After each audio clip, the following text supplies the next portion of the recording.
தேவன் உன்னை ஒரு சில காரியத்திற்காக பழக்குவிக்கிறார் என்றால் அதற்கு காரணம் என்ன தெரியுமா? உன்னை உயரத்திற்கு கொண்டு போகிறதற்காகத்தான்.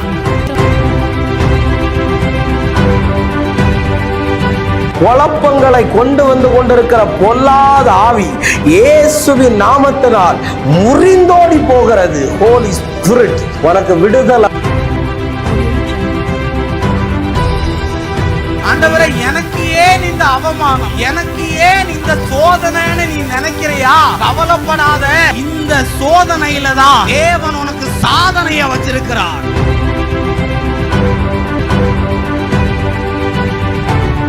பூட்டப்பட்டிருக்கிற எல்லாம் இயேசுவின் நாமத்தினால உனக்கு திறக்கப்பட போகிறது.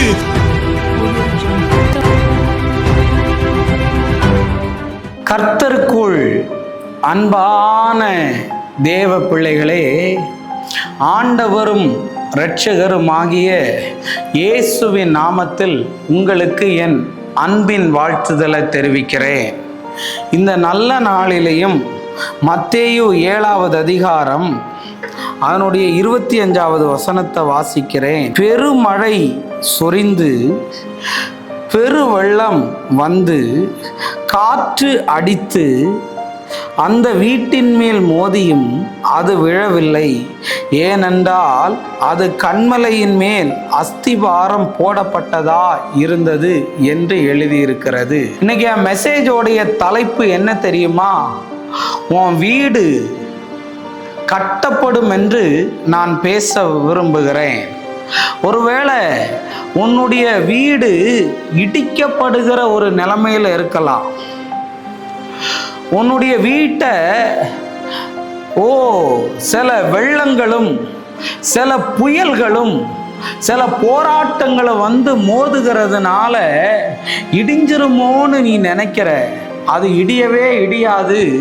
ஏன்னா கண்மலையின் மேல அஸ்திபாரம் போட்டதுனால எது உனக்கு பாதிப்பா வந்ததோ அதுக்கு தான் பாதிப்பாய் மாறுமே தவிர நீ ஸ்ட்ராங்கா நிற்ப. சில பிள்ளைகளை பார்க்குறேன், என் குடும்ப வாழ்க்கை இடிஞ்சு போயிருமான்னு பயத்தோட இருக்கிற. இவன் இப்படியெல்லாம் பண்ணிக்கிட்டு இருந்தா எப்படி என் குடும்பம் கட்டப்படும்னு நினைக்கிற. ஓ பிரதர், இவன் கூட வாழ முடியுமா, இவ கூட வாழ முடியாதா, ஏதாவது நடந்துருமா அப்படின்னு சொல்லி ரொம்ப வேதனையோட நீ இருக்கிற. இன்னைக்கு கட்டப்பட்ட கண்மலையின் மேல கட்டப்பட்ட வீடா இருக்கிறதுனால புயல் அடிக்கட்டும், அலை வரட்டும், காற்று வந்து வீசினா கூட நீ ஸ்ட்ராங்கா இருக்கிறதுனால அது உனக்கு பாதிப்பாய் வரவே வராது.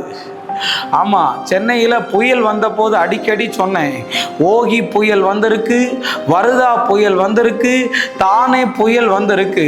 ஸ்ட்ராங் இல்லாததையெல்லாம் இந்த புயல் கொண்டு போயிடும்.